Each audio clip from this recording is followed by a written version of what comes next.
Hello, my dear young learners. Assalamu alaikum. This is Rifat Siddiqui, Senior Lecturer, Department of English, Milestone College. In our today's class, I will be dealing with completing sentences. Actually, in your HSC second paper syllabus, you get this item as item number 4. There, you have to complete 10 incomplete sentences using suitable phrases or clauses. And in our today's class, we will complete 10 incomplete sentences from Joshua Board 2016. But before going there, I would like to show you some of the key features regarding completing sentences. Let's see them. Dear students, let's go for the first key feature. Never use one word to complete a sentence. একটা sentence complete করতে গিয়ে তখন কোনো সময় তুমি একটা single word দিয়ে তুমি কখনো কমপ্লিট করতে পারবে না। Let's see the example. America was discovered by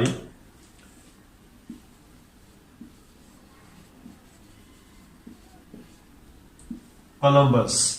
আমরা যদি এভাবে আনসারটা লিখে দেই যে America was discovered by Columbus, বাস একটা ওয়ার্ড লিখলাম এবং আনসারটা শেষ হয়ে গেল না। এরকম একটা সিঙ্গেল ওয়ার্ড দিয়ে তুমি কখনোই একটা কমপ্লিটিং সেন্টেন্স তুমি লিখতে পারো না। অবশ্যই এখানে আনসারটা তোমাকে ফ্রেজ আকারে অথবা ক্লজ আকারে তোমাকে লিখতে হবে। তো সেক্ষেত্রে আমাদেরকে অবশ্যই সাথে আরো কিছু জয়েন করতে হবে। America was discovered by Columbus who was an Italian, যিনি ছিলেন একজন ইটালিয়ান। পরবর্তীতে উনি স্পেনে গিয়ে স্পেনের রানীর সাহায্য নিয়ে তারপর উনি আমেরিকা আবিষ্কার করেছিলেন। বাট এখানে যে বিষয়টা তোমাকে খেয়াল করতে হবে, কোনোভাবে এখানে একটা সিঙ্গেল ওয়ার্ড দিয়ে তোমাকে কখনোই আনসার করা যাবে না। অবশ্যই আনসারটা হতে হবে ফ্রেজ আকারে এবং এটা অবশ্যই কি সেখানে ক্লজ থাকতে হবে। অবশ্যই কমপ্লিটিং সেন্টেন্স করতে গিয়ে আমরা নেক্সট যে বিষয়টা লক্ষ্য করব সব সময়, সেটা হচ্ছে follow the previous or next sentence.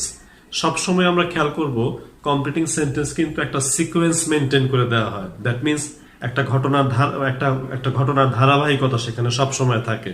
যেমন আমি একটা এক্সাম্পল দিয়ে বিষয়টা তোমাদেরকে আরো ক্লিয়ার করে দিচ্ছি, লক্ষ্য করবে ভালো করে। You have to make friendship with a gentleman, there goes a proverb that. তোমাকে সবসময় একজন জেন্টলম্যান বা একজন ভদ্রলোকের সাথে তোমাকে অবশ্যই সবসময় ফ্রেন্ডশিপ করতে হবে। একটি প্রবাদ আছে যে ধরো এতটুকু দেয়া থাকলো, এখন তোমাকে সেন্টেন্সটা কমপ্লিট করতে হবে। সেক্ষেত্রে হয়তো তুমি একটা আনসার লিখে দিলে এখানে এরকম,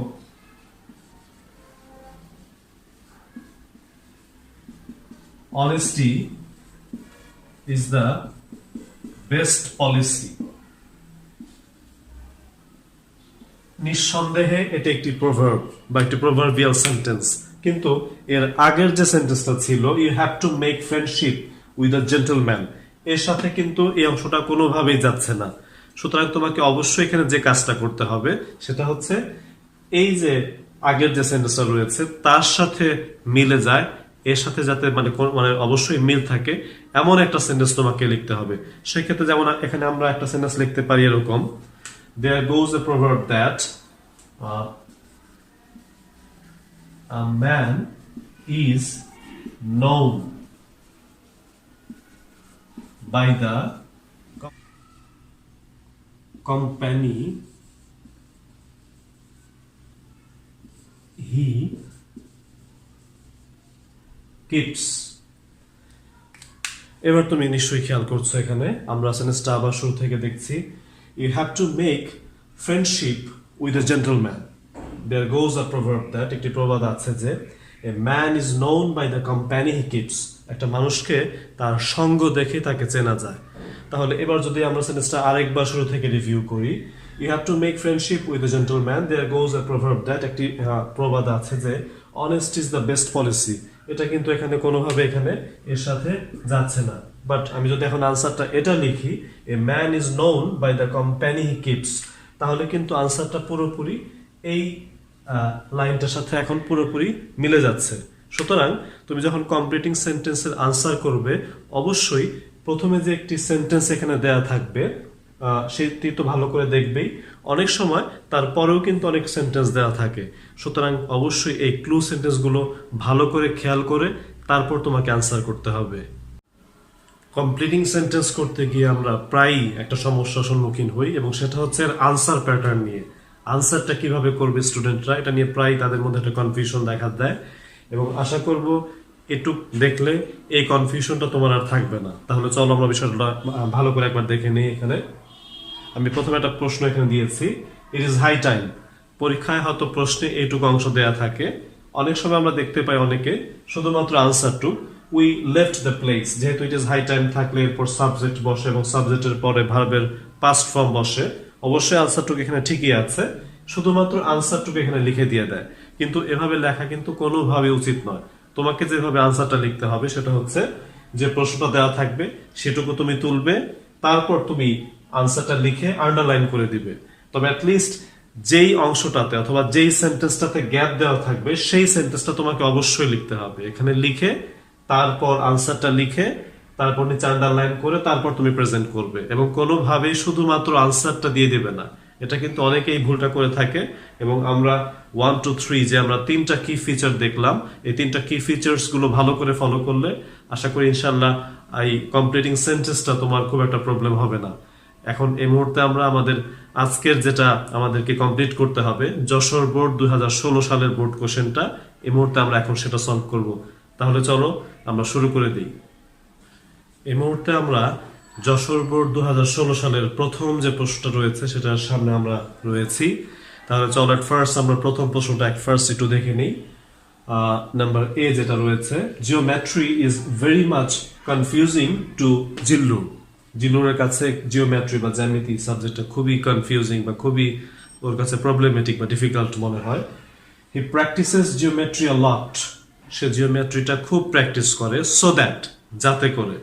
এখন আমরা এটার আনসারটা করব, বাট এট ফার্স্ট আমাকে একটা স্ট্রাকচার সবসময় খেয়াল রাখতে হবে, সেটা হচ্ছে সো দ্যাট যখন থাকবে তখন সো দ্যাটের প্রথম অংশটুকু যদি প্রেজেন্ট টেন্স হয় তাহলে সেক্ষেত্রে আনসারটা যেরকম হবে, সো দ্যাটের পর আমাকে সাবজেক্ট দিতে হবে এবং সাবজেক্টের পরে হবে ক্যান, এবং তারপর can, could, may, might, shall, should, যেহেতু এগুলো মডাল অক্সিলারি ভার্ব, অবশ্যই সেগুলোর পরে হবে ভার্বের বেস ফর্ম। তাহলে আমরা আনসারটা আগে দেখে নিই। এখানে he practices geometry a lot so that he can cut a good figure,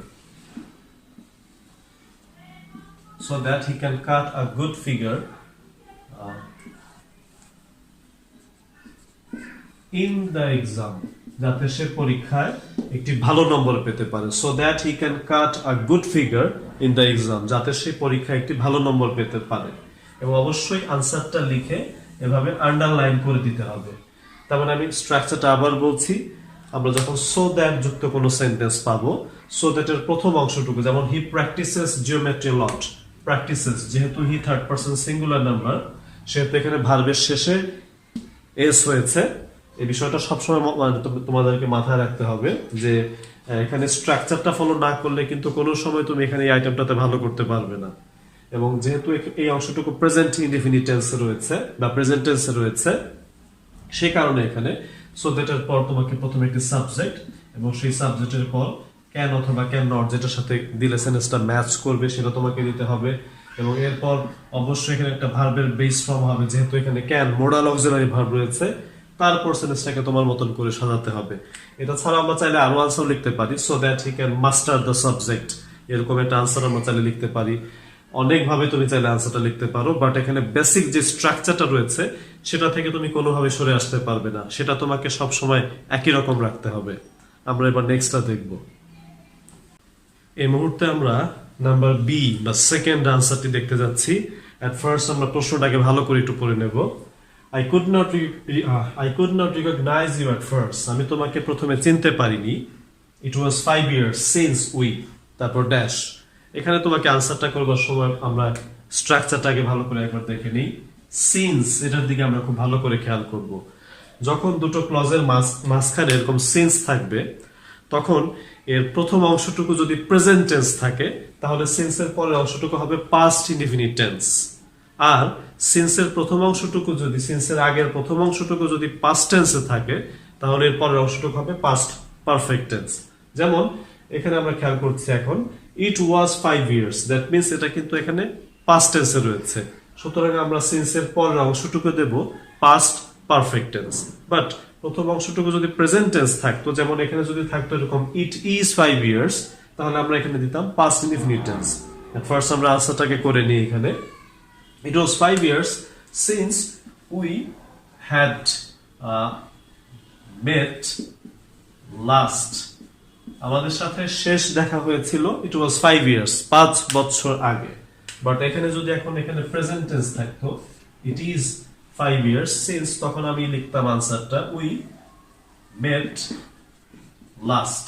that means প্রথম অংশটুকু যদি প্রেজেন্ট টেন্স থাকে তাহলে এখানে হবে পাস্ট ইনডিফিনিট টেন্স, আর প্রথম অংশটুকু যদি এখানে পাস্ট টেন্সে থাকে তাহলে এখানে হবে পাস্ট পারফেক্ট টেন্স, অর্থাৎ সাবজেক্ট সাবজেক্টের পর হ্যাড হবে এবং তারপর হবে ভার্বের V3 বা পাস্ট পার্টিসিপল ফর্ম। সুতরাং এই স্ট্রাকচারটা একসাথে আমরা খেয়াল করব এবং আনসারটা অবশ্যই ভালো করে দেখে নেব। এই মুহূর্তে আমরা নাম্বার সি দেখতে পাচ্ছি। এট ফার্স্ট আমরা সেন্টেন্সটাকে ভালো করে একটু দেখে নিই এখানে। Sanjida was writing quite well in the exam when suddenly she, এরপর এই সেন্টেন্সটা এখানে গ্যাপ দেওয়া রয়েছে, তোমাকে কমপ্লিট করতে হবে। বাট যেটা আমি যে কথাটা আগে বলেছি, এখানে ফুল সেন্টেন্সটা বা পুরো অংশটুকু তোমাকে ভালো করে পড়তে হবে। পরের অংশটুকু আমরা একটু ভালো করে দেখে নিই এখানে। As a result, she could not finish the exam with satisfaction. এর ফলে she could not finish the exam, সে পরীক্ষাটা ভালো করে অর্থাৎ স্যাটিসফ্যাকশনের সাথে বা সন্তুষ্টির সাথে সে পরীক্ষাটা শেষ করতে পারলো না। এখন তোমাকে এটা কমপ্লিট করতে হবে। Sanjida was writing quite well in the exam when suddenly she, তো এটা একটা কমপ্লেক্স সেন্টেন্স আমরা নিশ্চয়ই দেখতে পাচ্ছি এখানে, যেহেতু এখানে when রয়েছে এবং দুটো ক্লজ এখানে রয়েছে। বাট তোমাকে যেহেতু কমপ্লিট করতে হবে, এখানে একটা সেন্টেন্স নিশ্চয়ই দেখতে পাচ্ছ এখানে সাবজেক্ট রয়েছে, সুতরাং আমরা জানি যে সাবজেক্টের পর পর সবসময় ভার্ব থাকে এবং এখান থেকে এখন তুমি তোমার ইচ্ছে মতো বা এই অংশটুকুর সাথে যাচ্ছে এমন একটা অংশ দিয়ে তোমাকে অবশ্যই এখানে সেন্টেন্সটা কমপ্লিট করতে হবে। তো আমরা দেখি এট ফার্স্ট এখানে আনসারটা আমরা করে নিই। Suddenly she became, আমরা এখানে became দিচ্ছি কারণ যেহেতু এটা past tense, she was writing যেহেতু এটা পাস্ট টেন্সে রয়েছে সেজন্য আমরা এখানে became দিচ্ছি। she became ill, হঠাৎ করে সে অসুস্থ হয়ে গেল, এটা একটা কারণ হতে পারে। আমরা আরো আনসার যেটা লিখতে পারি, suddenly she, আমরা ভার্ব দিয়ে শুরু করব, she felt a bad headache, অর্থ হচ্ছে হঠাৎ করে কারো যদি মাথা ব্যথা শুরু হয়ে যায় তাহলে হয়তো সে এই কারণে হয়তো সে পরীক্ষাটা ভালো করে দিতে পারেনি। she felt a bad headache when suddenly she felt a bad headache, হয়তো এটা একটা কারণ থাকতে পারে। সুতরাং আমরা এখানে সাবজেক্ট রয়েছে এবং সাবজেক্টের পর আমরা জানি সবসময় ভার্ব বসে, সুতরাং এভাবে আমরা এখানে সেন্টেন্সটা কমপ্লিট করেছি। অবশ্যই এই অংশটুকু ভালো করে খেয়াল করবে, তাহলে হয়তো আশা করি আমরা যে দুটো আনসার লিখেছি এই দুটো দেখে হয়তো তুমি বিষয়টা ভালো করে বুঝতে পেরেছো। এখন আমরা এই মুহূর্তে নাম্বার ডি দেখছি। Don't worry I dash after I have finished my study, এখানে আমরা আফটার দেখতে পাচ্ছি এবং বিফোর আফটারের একটা নিয়ম কিন্তু আমরা জানি, বাট সেটা পাস্ট টেন্সের ক্ষেত্রে, যে আমরা জানি যে যদি সেন্টেন্সটা পাস্ট টেন্স হয় তাহলে বিফোরের আগের অংশটুকু হবে পাস্ট পারফেক্ট এবং আফটারের পরের অংশটুকু হবে পাস্ট পারফেক্ট এবং বাকি অংশগুলো হবে পাস্ট ইনডিফিনিট টেন্স বা সিম্পল পাস্ট টেন্স। কিন্তু এখানে কিন্তু বিষয়টা অন্যরকম। এখানে খেয়াল করো, I dash after I have finished my study, এখানে আফটারের পরের অংশটুকু কিন্তু প্রেজেন্ট টেন্সে রয়েছে বা প্রেজেন্ট পারফেক্ট টেন্সে রয়েছে। তো যদি এরকম আফটারের পরের অংশটুকু প্রেজেন্ট টেন্সে থাকে বা প্রেজেন্ট পারফেক্ট টেন্সে থাকে তাহলে আমাকে প্রথম অংশটুকু বা আফটার আগের যে অংশটুকু রয়েছে সে অংশটুকুর ক্ষেত্রে আমাকে ফিউচার ইনডিফিনিট টেন্স অথবা আয়ের পর আমরা উইল দিয়ে এখানে কমপ্লিট করতে হবে আমাকে। তাহলে আমরা এখানে আনসারটা কি লিখতে পারি, আমি একটু আনসারটা লিখে তারপর তোমাদেরকে দেখাচ্ছি। I will be there, I will be there, অথবা don't worry I will come to you, আমি তোমার কাছে আসবো after I have finished my study. সুতরাং আমরা এখানে ভালো করে স্ট্রাকচারটা একটু আরেকবার দেখে নিই আমরা, যে আফটারের পরের অংশটুকু যদি এরকম প্রেজেন্ট পারফেক্ট টেন্সে থাকে তাহলে আগের অংশটুকু বা প্রথম অংশটুকুর ক্ষেত্রে আমরা সাবজেক্টের পর আমরা উইল এই মডেলটা ইউজ করতে পারি, অথবা আমরা অন্যভাবে এভাবে বলতে পারি যে প্রথম অংশটুকু আমরা ফিউচার ইনডিফিনিট টেন্স ইউজ করতে পারবো। নাম্বার ই তোমরা এই মুহূর্তে দেখতে পাচ্ছ, Fatin was really in a great danger, he came to you with a view to. With a view to, ভালো করে খেয়াল করবে ফ্রেজটুকু। উইথ এ ভিউ টু, তারপর গ্যাপ রয়েছে, from you, but you disappointed him. সে তোমার কাছে এসেছিল সাহায্যের আশায়, বাট ইউ ডিসঅ্যাপয়েন্টেড হিম, কিন্তু তুমি তাকে হতাশ করলে। তো এখানে যে স্ট্রাকচারটা আমরা দেখতে পাচ্ছি, Fatin was really in a great danger, he came to you with a view to. আমরা নিশ্চয়ই স্ট্রাকচারটা সবাই প্রায় জানি, খুব সহজ একটি structure. With a view to, look forward to, get used to, এরকম টাইপের যে ফ্রেজগুলো রয়েছে এগুলোর পর সবসময় ভার্ব হবে এবং সেই ভার্বের সাথে হবে আইএনজি, এবং এভাবে তোমাকে এই ফ্রেজটা কমপ্লিট করতে হবে বা বাকি অংশটুকু তোমাকে লিখতে হবে। সুতরাং আমরা এখানে কি লিখতে পারি? খুব সহজ একটি আনসার হবে এখানে, হি কেম টু ইউ, সে তোমার কাছে এসেছিল, উইথ এ ভিউ টু, একটি উদ্দেশ্যে। He came to you with a view to getting some help. With a view to getting some help, তোমার কাছ থেকে কিছু সাহায্য পাওয়ার আশায় এসেছিল, বাট ইউ ডিসঅ্যাপয়েন্টেড হিম, কিন্তু তুমি তাকে হতাশ করলে। সুতরাং এই উইথ এ ভিউ টুর যে ফ্রেজটি রয়েছে, আশা করি সবাই খুব ভালো করে অংশটুকু খেয়াল করেছো। এখানে এই মুহূর্তে তোমরা নাম্বার এফ দেখতে পাচ্ছ। এখানে এট ফার্স্ট আমরা সেন্টেন্সটাকে একটু ভালো করে পড়ে নিই এখান থেকে। Sujan was very weak, but he had to carry a big box, the box was too heavy for. এখান থেকে তো আমরা এখন সেন্টেন্সটা পড়ে ফেললাম এখান থেকে। Sujan was very weak, Sujan খুব দুর্বল ছিল, but he had to carry a big box, তাকে একটি খুব ভারী একটি বক্স বা অথবা খুব বড় একটি বক্স তাকে ক্যারি করতে হয়েছিল। The box was too heavy for. তো আমরা এখানে দেখতে পাচ্ছি টু এবং তারপর একটি অ্যাডজেক্টিভ এবং তারপর এখানে ফর রয়েছে। তো এখানে আমরা আরেকটা স্ট্রাকচার অবশ্যই দেখে থাকবো, টু টু, কিন্তু এখানে একটু ডিফারেন্স রয়েছে। এখানে টু, তারপর একটি অ্যাডজেক্টিভ এবং তারপর এখানে ফর রয়েছে। যখন আমরা এরকম ফর দেখতে পাবো, তারপর তোমাকে এই জায়গাটাতে একটি যদি তুমি প্রোনাউন ইউজ করো, সেখানে অবশ্যই সেটা অবজেক্টিভ ফর্মে দিতে হবে। যেমন আমি যদি এখানে হি ইউজ করি, তাহলে হি এর জায়গায় আমাকে দিতে হবে হিম। যদি আমি শি ইউজ করি, তাহলে সি জায়গায় দিতে হবে হার। আই ইউজ করলে এখানে দিতে হবে মি। ফর হিম, যেহেতু এখানে সুজনের কথা বলা হচ্ছে, অবশ্যই সেহেতু আমরা এখানে হিম ইউজ করব। For him to carry, the box was too heavy for him to carry. তার মানে যখন আমরা এরকম টু অ্যাডজেক্টিভ ফর স্ট্রাকচার পাবো, তারপর আমরা এরকম একটি যদি আমরা এখানে কোনো পার্সোনাল প্রোনাউন ইউজ করি, অবশ্যই সেটা এখানে অবজেক্ট ফর্ম ইউজ করতে হবে এবং তারপর টু দিয়ে ভার্ব দিয়ে বাকি অংশটুকু আমাকে কমপ্লিট করতে হবে। তো স্ট্রাকচারটা আশা করি সবাই খুব ভালো করে বুঝতে পেরেছো। এখানে এই মুহূর্তে আমরা নাম্বার জি দেখতে পাচ্ছি, the farmers of our country are very poor, but they can work hard. If the bank gives them loan on easy term, they। তো এখানে ইফ দেখে অলরেডি আই থিঙ্ক সবাই প্রায় বুঝতে পেরেছো যে এটি হচ্ছে একটি কন্ডিশনাল সেন্টেন্স, এবং কন্ডিশনাল সেন্টেন্সটা কমপ্লিটিং সেন্টেন্সের ক্ষেত্রে খুবই কমন একটি নিয়ম, এবং এখানে বারবার করে কমপ্লিটিং সেন্টেন্সে তুমি এই নিয়মগুলো দেখতে পাবে। সুতরাং আমরা আজকের আমাদের এখানে যে স্ট্রাকচারটা রয়েছে সেটার দিকে একটু ভালো করে খেয়াল করব। If the bank gives them loan on easy term, এখানে গিভস দেখে নিশ্চয়ই সবাই অলরেডি টের পেয়ে গেছো যেটি হচ্ছে ফার্স্ট কন্ডিশনাল। অর্থাৎ ফার্স্ট কন্ডিশনালের ক্ষেত্রে যে নিয়মটা রয়েছে, যে এখানে ইফ যুক্ত অংশটুকু সব সময় প্রেজেন্ট টেন্সে থাকে, এবং ইফ যুক্ত অংশটুকু যদি এখানে প্রেজেন্ট টেন্সে থাকে, তাহলে আরেকটা ক্লজ যেটা রয়েছে, যেটাকে আমরা প্রিন্সিপাল ক্লজ বলবো, সেই ক্লজটার ক্ষেত্রে যেটা হবে, সাবজেক্টের পরে উইল, ক্যান অথবা মে, এই মডালগুলো থেকে যে কোনো একটা মডাল হবে, এবং মডাল অক্সিলারি ভার্বের পর সবসময় যেটা হয়ে থাকে, ভার্বের বেস ফর্মটা সেখানে বসবে, এবং এখানেও ঠিক তাই বসবে। আমরা এট ফার্স্ট আনসারটাকে এখানে করে নেই। If the bank gives them loan on easy term, bank যদি তাদেরকে সহজ শর্তে ঋণ দিয়ে থাকে, দে, সুতরাং যেহেতু আমরা এখানে সাবজেক্ট পেয়েছি, সুতরাং আমরা এখন এখানে মডালটা ইউজ করব। তো আমরা একটা সেন্টেন্স এখান থেকে এখন এই মুহূর্তে আমরা দিচ্ছি, they can cultivate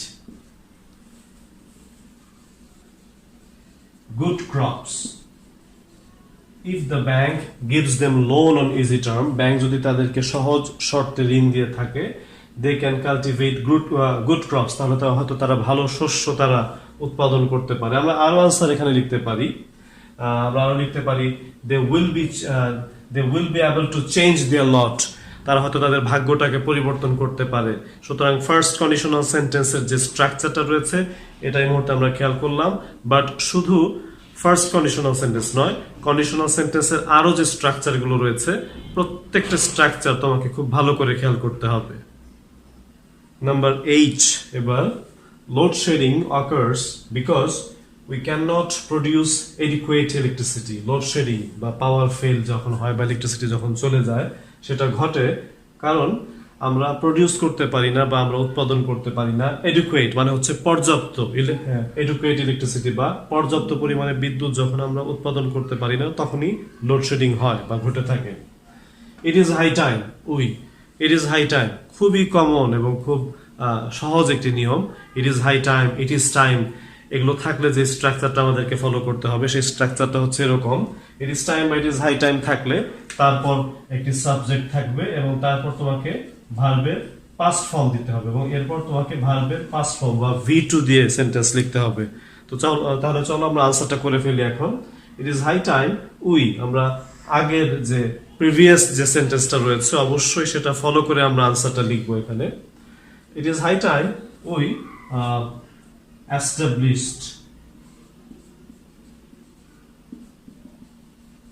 we established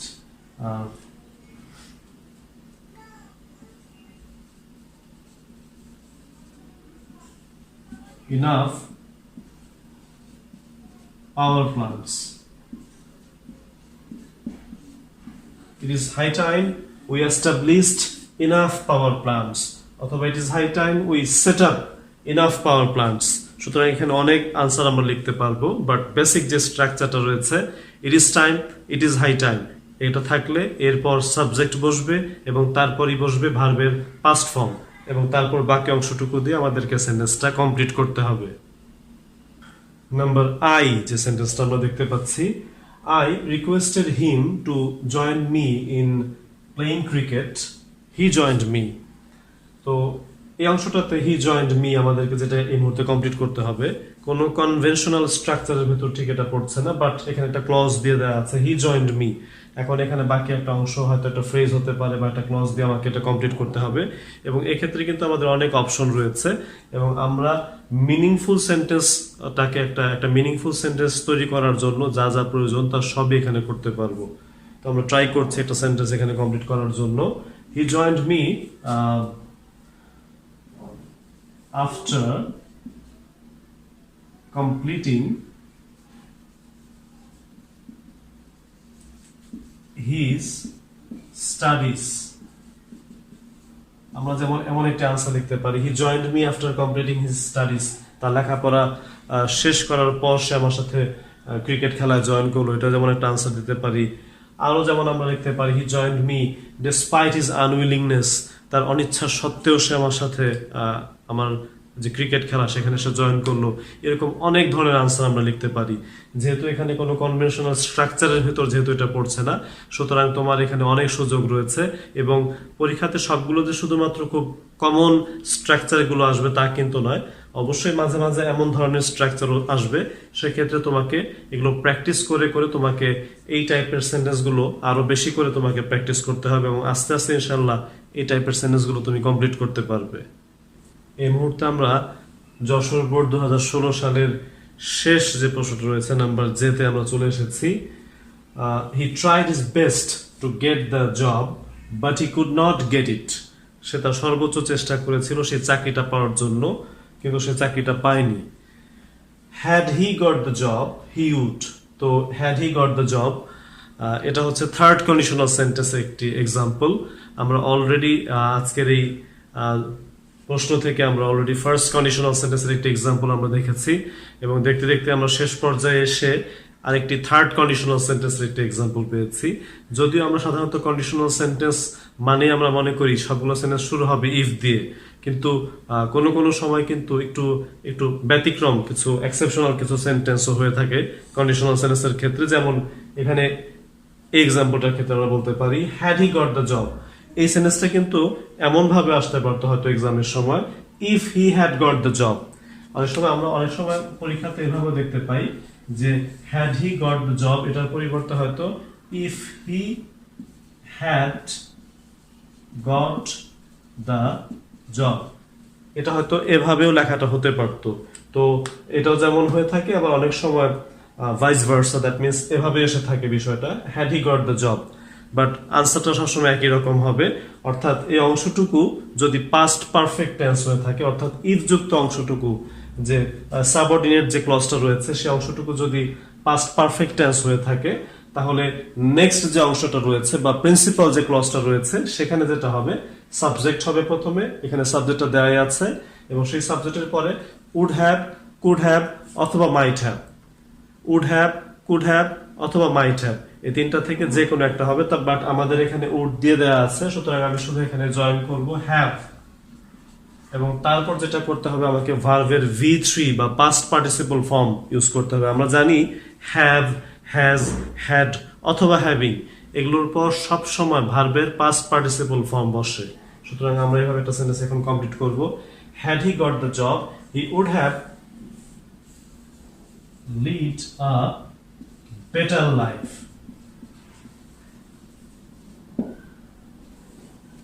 had he got the job, সে যদি চাকরিটা পেত, হয়তো সে he would have lead a better life, সে হয়তো একটা ভালো একটা লাইফ হয়তো সে লিড করতে পারতো। আমরা আরো এখানে আনসার, আরো অনেক ধরনের আনসার আমরা করতে পারি। He would have been very happy, he would have been very happy. সুতরাং যে স্ট্রাকচারটা আমরা ফলো করব, সেটা থার্ড কন্ডিশনাল সেন্টেন্সের যে স্ট্রাকচারটা, সেটা হচ্ছে এখানে প্রথম যে অংশটুকু বা যেখানে আমরা যে অংশটুকু বলবো সাবঅর্ডিনেট যে ক্লজটা রয়েছে, ইফ যুক্ত যে অংশটুকু, সেই অংশটুকু যদি পাস্ট পারফেক্ট টেন্স হয়ে থাকে, তাহলে পরের যে অংশটা রয়েছে সেখানে সাবজেক্টের পরে উড হ্যাভ, কুড হ্যাভ অথবা মাইট হ্যাভ, এই তিনটা থেকে যে কোনো একটা হবে, এবং এরপর হবে ভার্বের V3 বা পাস্ট পার্টিসিপল ফর্ম থেকে বাকি অংশটুকু। আশা করি এই সবগুলো স্ট্রাকচার তোমরা যদি খুব ভালো করে খেয়াল করে থাকো, ইনশাআল্লাহ এই যশোর বোর্ড 2016 সালের প্রত্যেকটা আনসার তোমরা খুব ভালো করে বুঝতে পেরেছো। Last but not the least, my dear learners, I think you have watched today's class with patience. Actually, if you really want to do well in completing sentences, you have to go through some of the common structures as well as some of the unconventional structures as well. And last of all, there is a saying that practice makes a man perfect. No more today. Goodbye.